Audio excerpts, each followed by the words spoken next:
What's going on, guys? If you guys missed my previous video talking about my Gunpla Massacre of 2021 plan, check that out. But we're going to start off here taking a look at some HGUC EFSF suits, and I think we're going to just go in numerical order actually and start off with the Jegan, the original Jegan I reviewed. I think maybe at least one, but maybe I think two other different versions of the Jegan in the past. But today we're going to be taking a look at the original plain Jane regular vanilla Jegan. It made for a really great Master Grade kit, which came out just not too long ago. It's one of the more recent Master Grade kits. That was great. The HGUC kit, a little bit older. This one came out originally in 2009, so it's now 12 years old, I guess, almost. So it's not going to be, the best HGUC kit ever, but, based on the different variants that I've built, it's not a bad kit at all. So I think it should be pretty cool. And then the next one we're going to be building after this, also the Echous type Jegan, so we'll be building that one and reviewing that one as well, too. But for now, guys, let's take a look at the HGUC Jegan. So checking out the box art here on the front, you guys can see it's in that little bit more kind of style. Before they got to the kind of more realistic style artwork for the boxes, this is still in that little kind of more animation style looking box art, but it does look very nice. You got a bunch of Jegans around on here, all in that very nice light green kind of minty color scheme for them. Very cool. Going around here onto the side, you can see this is number 97 in the HGUC line, so going pretty far back there. And on the bottom of the box, there's a look, just front and back, what the kit is going to look like once it's all built and painted up. It looks very nice. Just simple accessories, just beam rifle, shield. I think it's probably got beam sabers in there as well too, I can assume. Over here, a little bit about the story. There it is, facing off against the Resin Schneider version of the Gyaradoga, and some more information there, all in Japanese. Some stats over here about the mobile suit as well too. Going around to the top of the box, got some more detailed info with this a little bit about the head, the grenades, and the side skirt. The beam rifle, the shield with little missiles in there. There's the beam saber. You got some custom markings for it. I'm guessing probably what we're going to have is a sticker sheet that you have a bunch of different numbers in there, so you can choose the custom number if you want. And of course you can put it up on a stand, and it's got a swiveling hip joint there as well too, so very nice. Like I said, I've had this box for a while, so this is a time when we were still having the prices printed on the box. So the original list price for this is around 1,500 yen, around 15 bucks. Not too bad for a kind of basic HG kit. Inside here, normally the instructions would be on the bottom, but because this was one that I got second hand and I've had it for a while, it's flipped anyway. But we've just got 3 bags of runners in there, 2 and this smaller one here. We'll take a look at those just a minute. Let's check out the manual here first. Some typical HGUC style manual here with a nice big photograph of the painted kit. That's really nice for reference when painting it, and we got the information over there once again.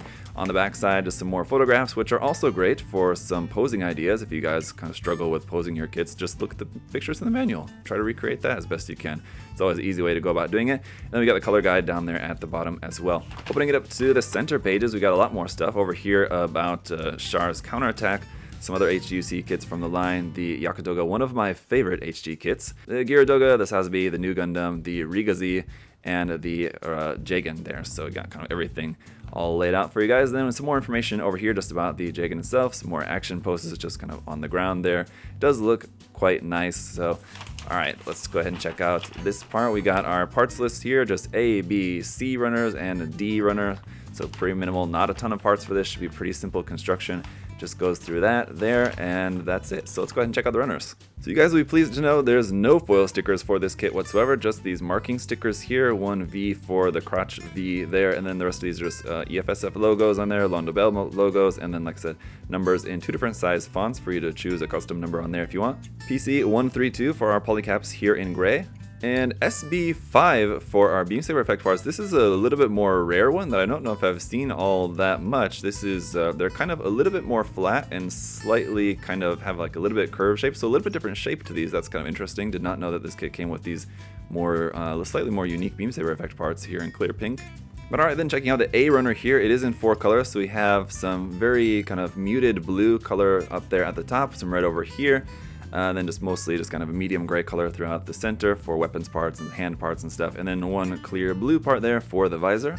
Burner B is in that light lime green kind of color, so not a ton of detail on this kit, of course, but it does look still pretty nice. The C runner as well is just the rest of our green armor pieces for this. And then the D runner is in some gray ABS plastic for some joint parts. We've got 2 of the D runner. So there you have it, guys. That's everything. Let me get this put together and we'll see how it looks. Alright guys, so here it is all put together, and it's pretty solid. I mean, it's got some seam lines on there, and there's some of the articulation I'm not expecting really to be the best, but I mean, as far as HG kits go, I mean, it looks pretty good, feels pretty good. Kind of interesting proportions that I've never really noticed so much about this, even though I've built, like I said, a couple of the different versions of the HG Jegan at times in the past, and then I've built the Master Grade obviously as well too. But I mean, especially I'm noticing the proportions here on the HG. The arms seem like extra long. You see like the hands come like all the way down. The hands are like almost next to the knees as far as how long they are. I think it's just because the torso section is quite short on this one, and also the feet quite long. It's got these legs go down there, the bell bottoms, and these really massive long feet sticking out there. Anyway, interesting proportions. I like it though. Still looks good. I think it's a good looking kit, and we'll see how well it poses and everything. But I mean, it's a pretty basic kit. It's a grunt, so you can't expect it to do too much, and you wouldn't expect it to get too crazy into some kung fu moves or something like that, but it should be looking pretty cool. It's got the basic accessories, everything that we need to make for a cool looking grunt suit here, so let's go ahead and check it out. So first off, we've got our two beam saber effect parts of different length. One is a little bit shorter, one's a little bit longer, so it's nice to got some options there. The beam saber handle itself stored over here in the side skirt. You can just pop that out of there and hold it in the hand. Not easy to pop out just with your fingernails. There you go, just get that out of there. And as for the hands themselves, you just got these two holding hands there, but we do also have a trigger finger hand. This is going to be for your beam rifle, so that just looks like that. Very nice. And the beam rifle here as well too. No sticker for a little camera on that. This is basically just two halves sandwiched together, so you're going to have a seam line there all the way across, except for the barrel tip, which is a separate piece on there. Otherwise, seam line all over the place on this, but it is a HG weapon, not too much of a surprise there.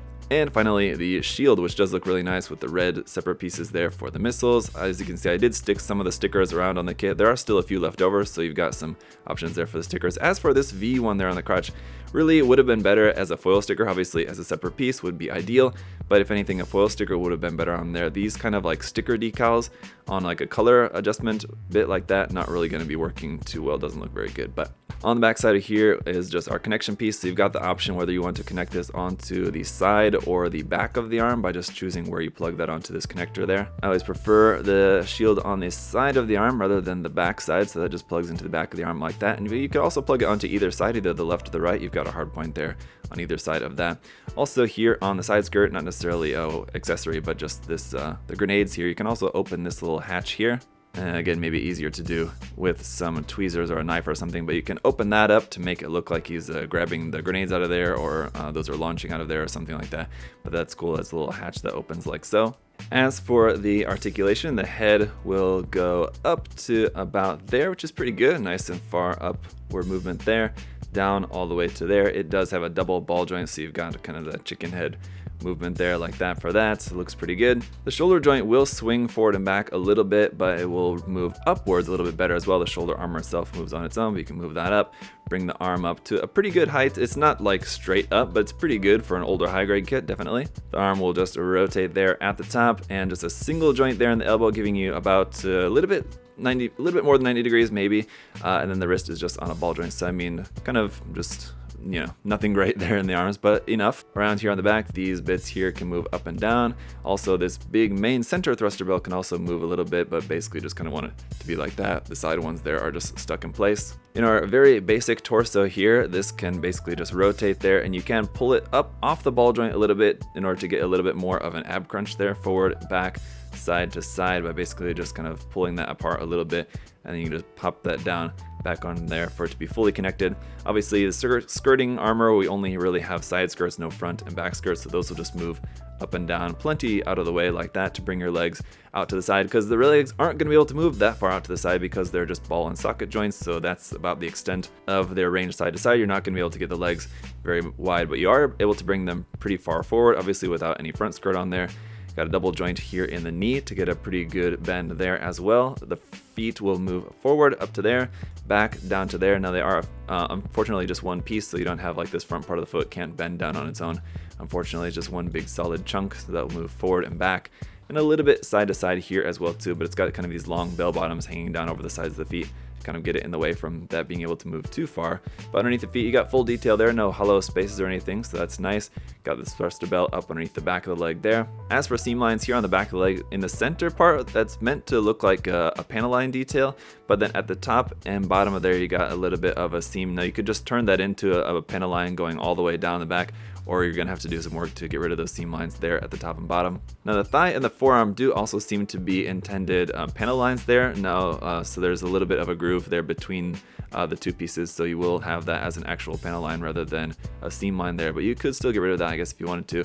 Up here on the shoulders, of course, you got a seam line across the top of the shoulder there. That would be expected, but fortunately on the head, no seam lines really to have to worry about on the head, which is nice. That's good. And that's really kind of pretty much about it. So a little bit there on the back of the leg and up on the shoulder would be like the main ones you'd have to worry about, and that's really kind of about it. I guess maybe here on the side of the body, but that also looks like that's just meant to be a panel line as well too, so not really too bad. But so there you have it, guys. Like I said, it's a pretty simple kit, but definitely a really nice one.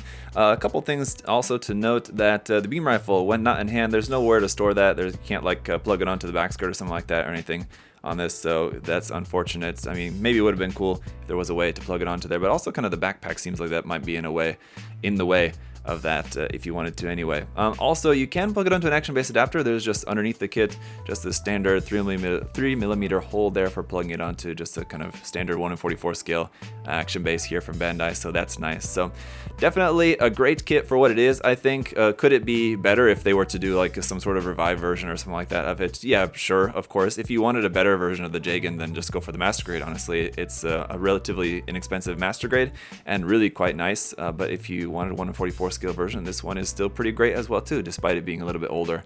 There are a few different versions of this. Obviously, we've got the EchoS type version, which we're going to be taking a look at next, and then I think other than that, pretty much all the other versions are all P Bandai, I believe. I think those are maybe the only two that come to mind that are not P Bandai, but there are a bunch more that are P Bandai versions, which are quite nice as well too. So I mean, you've got plenty of different Jegan options out there if you're a fan of the Jegan. And I have to admit, it is a pretty cool grunt suit. So that's going to be about it for today, guys. If you want to check this out or some other HGUC kits, anything like that, you can check them out, of course, on USA Gundam Store. The link will be down in the video description. As always, you can use my coupon code there as well, ZakuAurelius10, save 10% off everything there on the site. I appreciate you guys checking out the video today and all of your support, liking the video, commenting, subscribing, all that's greatly appreciated as well too. So till next time, guys, I'll see y'all later. Have a great day. Bye-bye.